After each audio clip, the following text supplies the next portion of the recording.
আজকে থেকে trek start হলো আমাদের চৌমাছি থেকে। আর যাওয়ার পথে গ্রামেরই একটা বাড়ি থেকে ডেকেছিল, তাদের কারোর জ্বর ছিল তাই ওষুধ থাকলে দেওয়ার জন্য। আর এই আমাদের আবার হাঁটা শুরু হলো। দেখো, সত্যি কথা বলতে এটা ছিল আমার ফার্স্ট ট্রেক, সো আমার কোনো এক্সপিরিয়েন্সও ছিল না সেরকম। এইখানে আমরা রেস্ট নিতে বসেছিলাম। দারুণ সুন্দর ছিল জায়গাটা। ছোট থেকে ঠাকুরের ইচ্ছায় অনেক ঘোরার সুযোগ পেয়েছি, তবে সেটা কোনোটাই ট্রেক নয় কিন্তু। তবে এই ট্রেকের এক্সপিরিয়েন্স কিন্তু একদমই আলাদা। এইখানে আমাদের সেদিনের লাঞ্চ দেওয়া হয়েছিল। তোমরা জাস্ট ভিউটা দেখো, এখানে মনে হচ্ছিল যেন বসেই থাকি, সে যে কী শান্তি।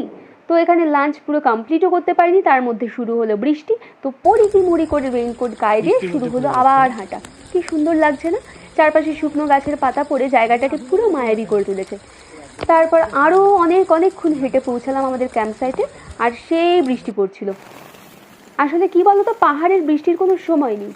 তো ভিডিওটা ভালো লাগলে প্লিজ লাইক, কমেন্ট, সাবস্ক্রাইব করে দিও। দেখাচ্ছ নেক্সট মিনি ব্লগে। টাটা।